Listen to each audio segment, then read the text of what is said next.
Hello, and welcome to Appleton Engaged. I'm your host, Timber Smith, DEI Coordinator for the City of Appleton. And I am Andy Anam, the Communications Manager for the city.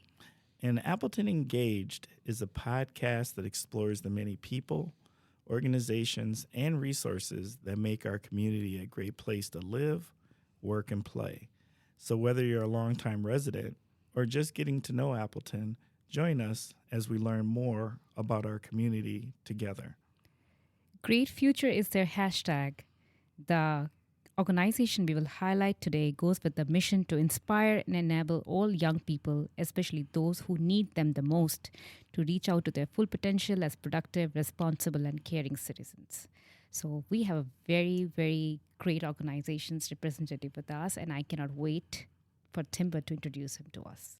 Timber cannot wait either. I'm super excited about this episode. We got such a great guest this week. And this week's guest is Greg Lemke-Rochon, Chief Executive Officer of the Boys and Girls Clubs of the Fox Valley. Hey, Timber, how you doing? I'm doing okay. Nice to see you. And Andy, thank you for the opportunity. Of course. We're excited. All right, Greg, can you please tell us about yourself and your association with Appleton and the surrounding Fox Cities region? Yeah, happy to. So, born in Appleton, St. Elizabeth's Hospital. I won't go through all the chapters, but went to school at a school that doesn't exist anymore in my first couple of years, which was a school called Washington Elementary. St. Therese Elementary after that, Roosevelt Junior High, back when it was a junior high, and back before it became Kaleidoscope Academy, and then on to Appleton East. So Appleton's been, for the most part, my home through most of my life. My wife and I now live in the area, but not in Appleton proper. We're in Stockbridge now, spreading out just a tiny little bit. But yeah, Appleton has been my home. My parents are still with us and live here in town on the south side. My brother still is here. My sister's still here. So this has been our home for pretty much our entire lives. And I get the feeling with the responsibilities that you have with the Boys and Girls Club, you are here often. Pretty much every day. Yeah. Yeah, pretty much every day, early to late, but it's all good. All right. Greg, can you please share about the Boys and Girls Club, please? Yeah, so the Boys and Girls Clubs of the Fox Valley is actually celebrating its 25th year this year, which is kind of hard to believe. I've been there since before it became a Boys and Girls Club.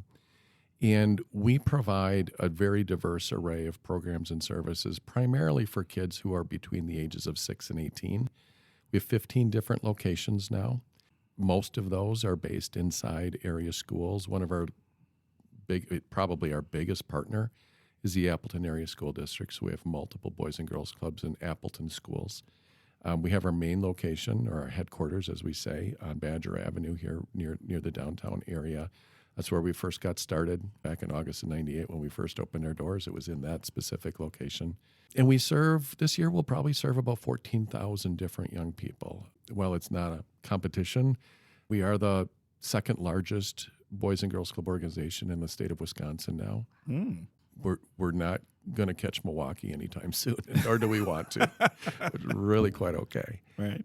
And we're somewhat unique in the Boys and Girls Club space. We do all of the things that people would expect of a Boys and Girls Club organization, which is a lot of positive youth development programs and services during the non-school hours, inclusive of things like sports, fitness, and recreation, a lot of academic enrichment, programming and supports, healthy lifestyles, services, character leadership development programs. We feed kids. We'll probably serve about 160,000 meals and snacks at no cost to our kids this year throughout the organization. Did you say 160? 160,000. Wow. Yeah. Kids are hungry, man. Well, they're growing. They're growing They're and growing. and you gotta take care of basic needs before you can start turning your attention to the other developmental things that we hope kids are engaging in. But in addition to all of that, we have this really wonderful array of more intensive programs and services that kind of focus in the youth mental health and behavioral health space. So those are things like our youth and family counseling program. We provide completely free licensed professional counseling services to young people and their families. And that's a really special service. We've been doing it for a very long time. It's really effective. And it's nice when there are particularly financial barriers that might get in the way of people accessing that kind of help, especially right now, right? I think people are pretty well aware that, we're going through what has been, I think, fairly described as a youth mental health crisis. It's not over, by the way. We're still in that. Right. So a really important part of what we do, and also a unique part of what we do. We have another program that I know you're familiar with called our home-based program, which provides support for young people dealing with housing insecurities. Those could be young people who have run away from their homes, young people who've been kicked out of their homes, or just families who are dealing with the prospect of being on the streets. And we do everything there from 24-hour-a-day crisis intervention support to ongoing case management to making sure their basic needs are being met, inclusive of shelter, as well as food and clothing and other personal care products are a big part of what we'll deliver. And then a lot of prevention education. We get out in the schools, we talk to kids about why running away is not the smartest or safest thing to do, and then giving them other ideas. How else could I respond if things at home aren't great? Another really unique thing we do is our Center for Grieving Children. And we got this program off the ground through partnerships with multiple community partners back in 2004. So it's almost 20 years old now. And for most of its history, it's been the only bereavement center for children that exists in any Boys and Girls Club in the world. It's been a really special program that's grown and developed, serves probably this year about 600 young people, not all who are grieving the loss of a loved one through death, but all who are dealing with change and loss in their lives. It could be parental incarceration. It could be even moving, or, of course, also all those losses that are a part of life, right? And then another program, Timber, that I know you know really well is our STAR initiative. And STAR stands for Scholars on Target to Achieve Results and serves kids in the Appleton area school district who identify as Black and has been phenomenally successful. We started that program up a little over 5 years ago. We're serving probably about 300 kids a year. And that program's focus is really on ensuring that the environment our kids are learning in is supportive and inclusive, where voices are able to be heard, where kids are recognized. And we do it in partnership with the Appleton Area School District and all their wonderful teachers and administrators. And the long and the short of that program story is that when we started it 5 years ago, there was a significant graduation gap in the Appleton Area School District between Black and white students, meaning the chances of graduating within 4 years were much less for students who identified as Black. Really, we're very proud of the partnership and all the work that's gone into it. In the kids who graduated who were in the program and graduated the last 2 years. 2 years ago, had a 98% graduation rate, and last year was 100% of those kids graduated within 4 years. So a great program doing a lot of really important work right now. And there's more, of course. I could keep going, but hopefully that paints a little bit of a picture of some of the unique service profile that is part of our organization. I think it shows a lot about, like, our youth have lots of needs. Mm-hmm. And I don't think where we assume or maybe we want our school system to be able to provide those, but that's not possible. That's a lot. Big shout out to the STAR program, first of all, because yes, they're fantastic and helping to close that gap. Oh my God. Like that was no joke. And there was a significant gap there. But the one that fascinated me that you said was the grieving one. Yeah. I think, oh my God, that's so amazing because I don't think any of us, even us adults, don't know how to deal with our grief. Or sometimes we don't even know how to identify what grief is. And to have programming for our youth to help them figure, to be able to figure that out or work through it or at least have somewhere to go have conversation about it. Oh my God, I think that's so amazing. Well, and obviously I do as well, Timber, and thank you for sort of lifting that up. One of the things that I love most about the way the Center for Grieving Children approaches its work, A lot of times, historically especially, the response to grief and loss was, well, maybe this young person needs counseling. And sometimes that's true. That clinical, more therapeutic intervention may, especially when it's a traumatic loss, right? Or a child is having a trauma response to the loss that they've experienced. But more important, or maybe that's not exactly the right way to say it, but a more universal approach, and frankly, just as effective, is to help those young people on that journey. Number one, recognize and realize they're not alone, that there are other young people just like them whose dads have died, whose mothers have died, whose grandparents have passed. It's very common with young people who are experiencing a loss for it to feel like this has never happened before to anybody. And it's also, by the way, very common for young people experiencing a loss to feel, especially the younger they are, the more common this is, that they're responsible in some way. They do a thing called magical thinking, or at least that's the way that I think about it, meaning young people, this completely hypothetical, not a real situation that I'm aware of, but I argued with Dad about doing my homework last night, and then in the morning Dad had a cardiac incident and passed away. And so the young person, maybe let's say 6 or 7 years old, 8 years old maybe, will equate those two things. They'll bring them together and they'll think, oh, if I just done my homework, my dad wouldn't have died. Well, as adults, we know that's not true. But as a young person who's just beginning to reason, that's how it makes sense for them. And so they take all that on. Not to belabor the point, but what's magical to me about the way that the center approaches its work is it brings these young people and these families together so they know they're not alone. So it's the peer-to-peer support dynamic that is the healing element of that program's work. And it's really powerful stuff. It's really emotional stuff. Yet at the same time, what the center is always also trying to do is remind the families, the young people and the adults that are still alive in the family, that grief and loss is a part of life. In a way, we're normalizing it for everybody.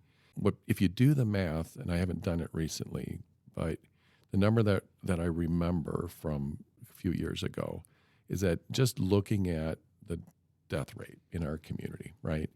At any given time, there's about 1,200 kids in the Fox cities that are grieving the loss of a parent. That doesn't count grandparents, doesn't count aunts or uncles or brothers or sisters. It's just the loss of a parent. Wow. So the number is way bigger than we recognize.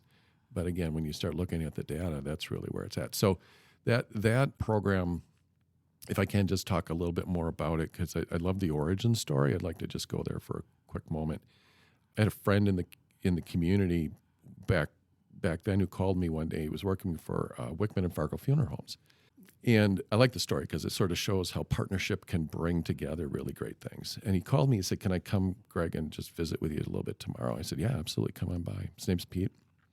Pete came by, and we sat at my table in my office, and he slid a piece of paper across the table. And he said, would you turn that over for me and tell me what you see on the other side? And I turned it over, and I looked on the other side, and there was a list of all these resources, entities or groups like survivors of suicide and cancer support groups, cancer loss support groups. It was I don't know, 20 or so resources.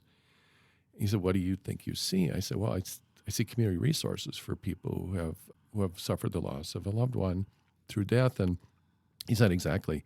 He said, but it's my list for adults. And then he handed me a different piece of paper. He said, would you turn that one over? He played a bit of a trick on me because I turned the paper over and it was blank on the other side. And he said, that's my list for kids. That's my list for kids right now. I don't have any place to tell our families with young people where to go. So with his help and Theta Care's help and a bunch of churches and law enforcement came together for about a year, we figured out a way to create something that is still going and doing some really, really important work that didn't exist before. I like telling a story because I think it's important to understand where the center came from, but I also think it's emblematic of what I think so many of us recognize is special about this community. When we see something there's a need or something that's not right, we're honest about it, and we figure out a way to do something about it that's positive and make it better.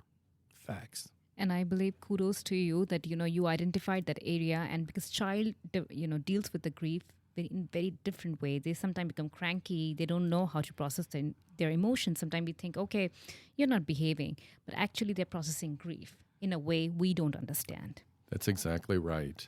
Also true is when the center does what it calls its family night, one of the benefits of that is, as part of the experience for the young people, we just take them and play.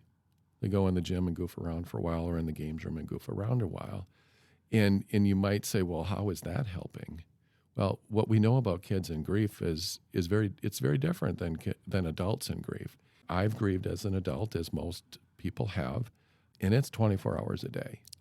It is just you. It doesn't leave your mind. It doesn't leave your body. It's just there. It's that heavy weight that doesn't seem like it's ever going to go away. Kids don't have that emotional capacity. They cannot grieve 24 hours a day. It's not in the cards for them. They need time to play. They need time to laugh and smile. It doesn't mean they're not grieving. It means they're just a kid doing what a kid needs to do. That's a beautiful thing to say, because my son is a 9-year-old and he is a beneficiary of the Boys and Girls Club. He does the after school program, and thanks to you, you don't know how many families your organization is supporting, because on the days the schools are off, they take the kids. For this year, it's free of cost. Or even when we have to pay, the money they're asking is so minimal that keeps us going. We can go, mind-free. We can go to our work with a lot of, a peace in our mind that our children are in safe hands. So you don't know how many families you continue to support each day. Well, thank you for sharing that, Andy. Of course. Yeah, we're happy to do it. Oh, no, absolutely. So moving in 2024, what are all programs you will have other than the wonderful programs you already have in the pipeline? Yeah, we've got two things that come to mind when you ask that question. Strategically, we're always focused on a couple of different things. One of those is, how do we reach and serve more kids? We want to be, with limitations of people and money and all the things that go into doing this work, how can we maximize the resources we do have to serve as many kids as we can? And while I don't exactly know where that's going to take us, right now in 2024, it's possible that there will be, probably won't exist yet, but there'll probably be a very important push towards an additional Boys and Girls Club in the Fox cities.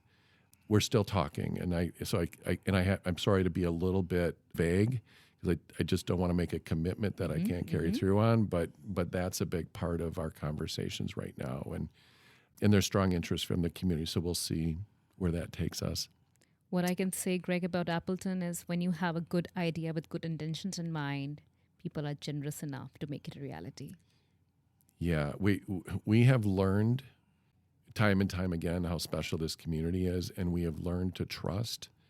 In fact, I'll tell you a very, very quick story. When I was cutting my teeth and just getting started, and before we had even opened our doors, I had a mentor in the Green Bay Boys and Girls Club organization, a gentleman by the name of Joe.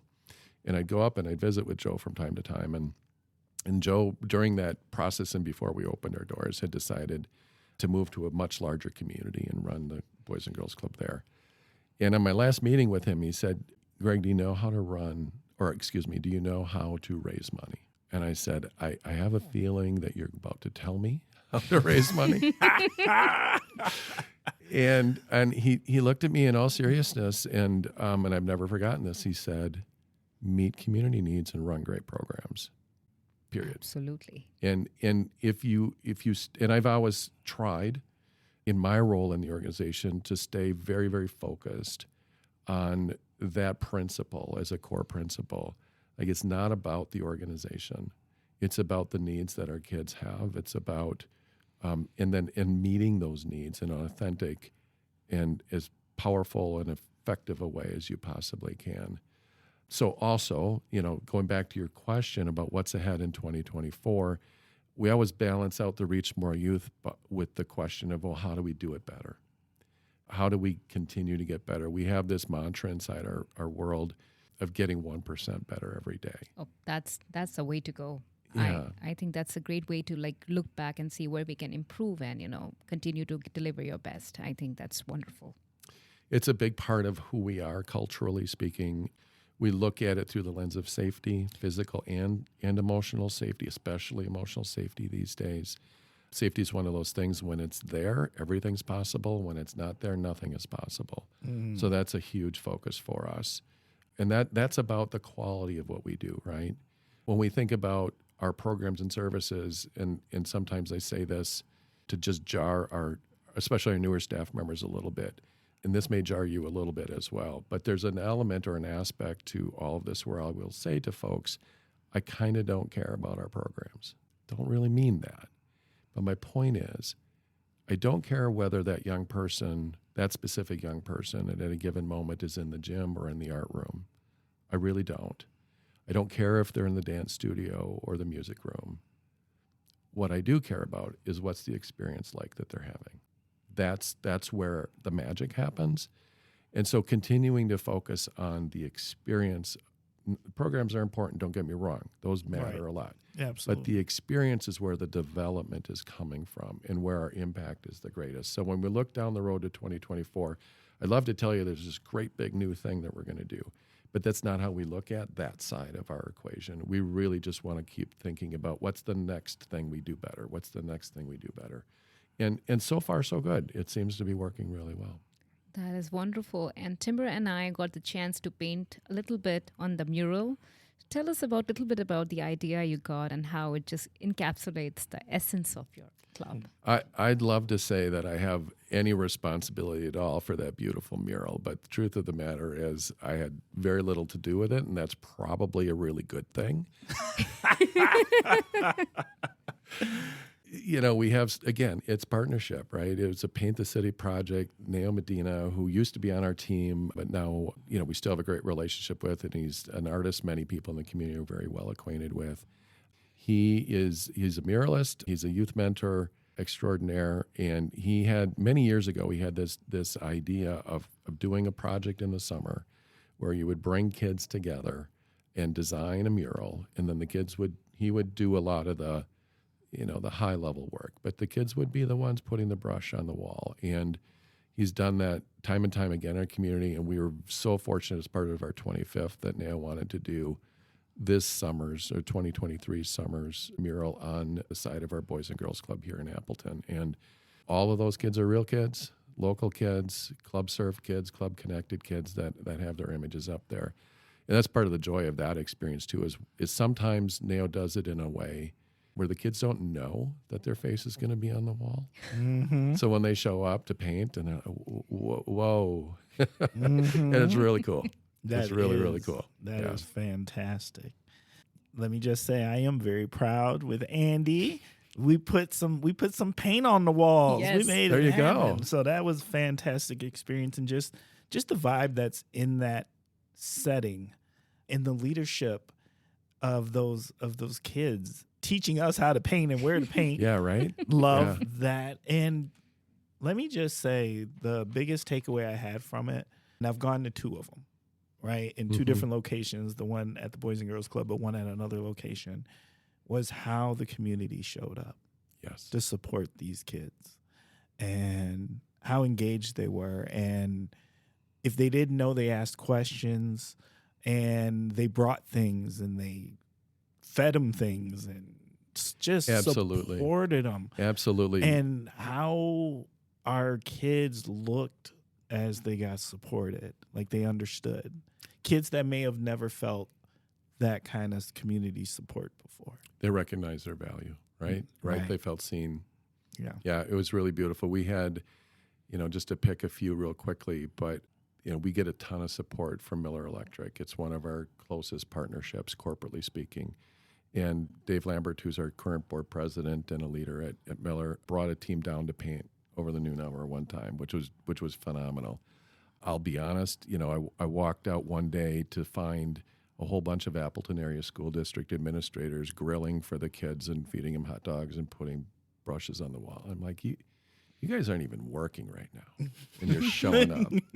Right? I mean, put a little bit of lump in my throat. It's just, Hey. it's really cool. People showing up for the kids. It's wonderful. I'm just gonna put a plug out there. I got my boss to show up out there. That's right. That's right. That's He right. put some paint on the wall, which is pretty fantastic. Okay, Greg, you've done this throughout this episode, but I'm going to give you another opportunity in specific. Can you share a story with us that helps our listeners understand the impact of the programming and the boys and girls as a whole? Happy to. Let me preface the story I want to tell by just mentioning that the most important, not just in a Boys and Girls Club space, but YMCA, any youth development organization, the most important thing that we do is connect kids to caring adults. So keep that in mind as I share this little story. So it's actually a bit of a personal story, and only in a roundabout way is it actually connected to the club, but it's about what we do. Walked to my mailbox early this summer in June, and I found a handwritten letter in my mailbox from someplace in East Tennessee I'd never heard of. Now, I don't know about you, but I haven't gotten a handwritten letter in probably more than a decade, if even in the last 2 decades, right? It's just not a thing people do anymore, unfortunately, frankly. But handwritten letter, and I was really curious to get it up to my office, open it up, and see what was inside. And I open it up, and I begin reading, and it's from a person living, obviously, in East Tennessee who says, I don't know if you remember me, but when I was 13 years old, my mom died of alcoholism. And I never knew my dad. And I ended up living with my grandparents.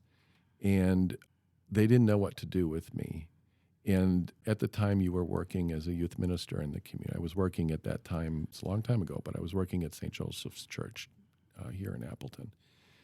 And so they called you and asked if you would meet with me. And I did.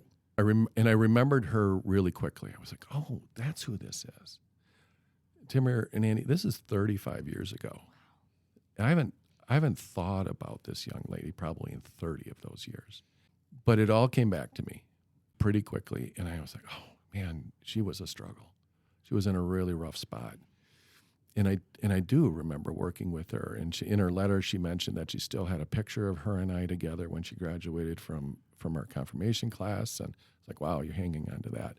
The point of the letter was she wanted me to know that at a leadership training she had just been a part of, she was asked to identify her personal board of directors. And she said, I want you to know that you were just about the first name that I put on that list. I haven't thought about this not a young person anymore, right? In a very, very long time. And on top of that, she said, you remember so-and-so at our church used to come and give me a ride so I could get to church. Like I couldn't do that. I didn't have a way to get there.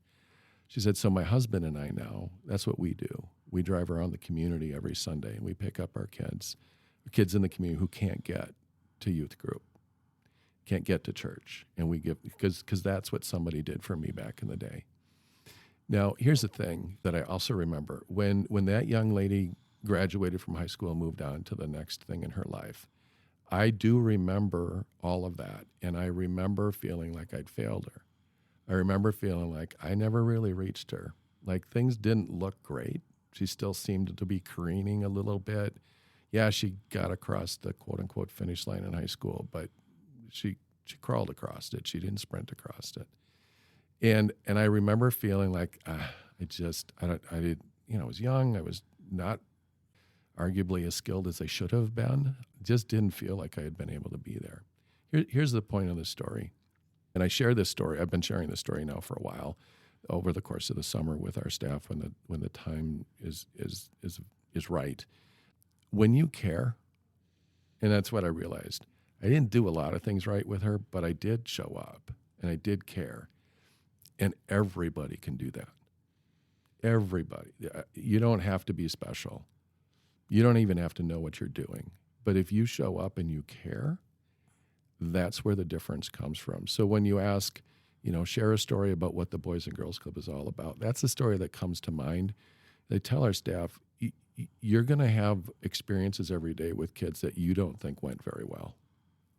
But if you never stopped caring, I will guarantee you that you did have an impact. You did make a difference. And you may never get that handwritten letter.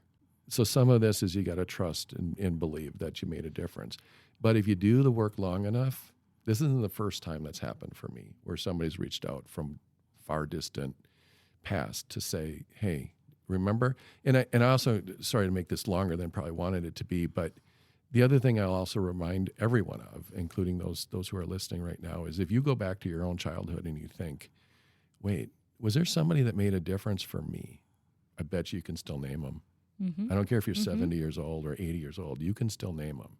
You know, for me, I can point to a youth minister and a coach, right? Those are my guys that somehow saw something in me that I didn't see in myself. And that's not unique. Just about everybody can do the same thing. And that's what we're about at the club, making sure every kid is seen, heard, and feels and knows their value. That's incredible and impactful, especially when it comes to kids.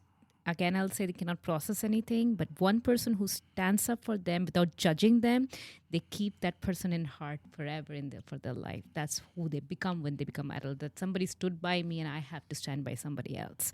And that's a chain reaction. So Absolutely. that is such a great narrative. Thank you so much. And we would love to know what community can do to be helpful for your organization, because there's so much community can actually do for the organization. Yeah, there's a lot. Right now, obviously, I'll start with the one that's really obvious. We always need financial support. The work that we do doesn't happen without our donors. It just doesn't, because as you already noted, we don't charge a lot for what we do. But in addition to that, there's so many different volunteer opportunities. We're always looking for mentors. We're always looking for tutors, even people who just want to come and bounce a basketball with kids for a little bit, or will have a particular gift they'd like to share in the art space. Performing arts, visual arts, doesn't matter. We can almost always find a way to plug you in. So if you love kids and you want to make a difference and you just want to hang out with them for a while, you can do that too in our space. So lots of those kinds of opportunities are available. And I would say too, I actually had a different conversation earlier today where I said this, I'll repeat it for the second time today. But so much of the best work that we've done is through partnership. And what's happening in our community right now, and I know, Timber, you're very much in the middle of all of this, there's so many great new organizations developing. There was a day and age back when we were getting started where we were that little grassroots organization with like 5 employees and not knowing how to do the next thing. And some people helped us. Some other orgs helped us. And we want to be there for all the important work that makes sense for us, that aligns with our mission and our focus. So if anybody's listening and they're looking for whether it's guidance or partnership or has an idea they'd like to run by us, give me a call. I'd love to talk about it. Well, that flows right into my next question, which is, if people do want to get involved, if they want to volunteer, if they do want to ask questions, how do they reach out to the club? What's the methods? Yeah, the simplest way to do that is probably to go to our website. Many of our full-time staff members have their email addresses posted on our staff page. That website is bgclubfoxvalley.org, all one word, bgclubfoxvalley.org. We also have, of course, we have a Facebook site too, and you can Facebook message us as well, and we'll get back to you as soon as we can. And then our general office number is 920-731-0555. Please feel free to ask for me, and if I'm not the right person to help you, I'll find somebody who is. Okay. And now we're at the good part of the show. Not that the rest wasn't fantastic, but it is shout out time. And Greg, this is your opportunity to do some shout outs. How much time you got? Just kidding. But yeah, it's a very long list. It's an incredible community. I have to start with our team. Our team members show up and do some of the hardest work that there is to do.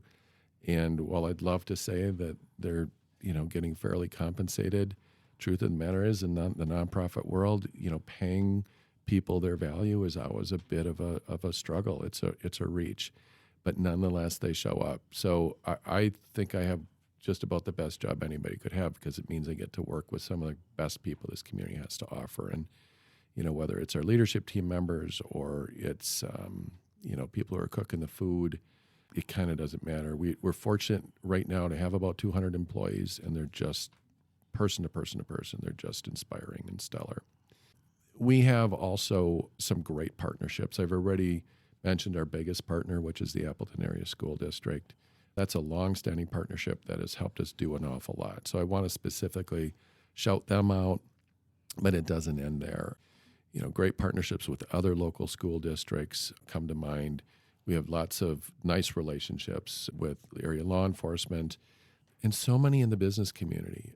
As you might remember, our home-based programs, awareness activities in the month of November around youth homelessness, we ended up with nearly 130 business partners being willing to spread the word. That's unbelievable. It's just unbelievable. So I'd shout those folks out as well. And, I think also just very quickly to mention, we have 26 people who sit on our board of directors who do an awful lot to provide the guidance and support that we need in our organization. It's complicated work. And I would say, if you want to point to why have we been able to grow and develop and serve now, this year, 14,000 kids, it's that team. It's those right now 26 people who are serving in that way. We don't pay them to do it, but they show up and they give an awful lot. That is fantastic. All right. Thank you, Greg. At this time, we're going to start wrapping up this episode. Appleton Engaged listeners, I just want to say thank you for spending time with us. Thank you for giving us your minds and ears. Thank you for wanting to learn about another amazing resource in our great city, in the region, in the Fox Cities region. If you would like to get involved yourself, if you would like to be a guest, or if you'd like to suggest a guest, or if you have any recommendations on how we can make this show better, please reach out to us at diversity@appleton.org. Once again, that is diversity@appleton.org.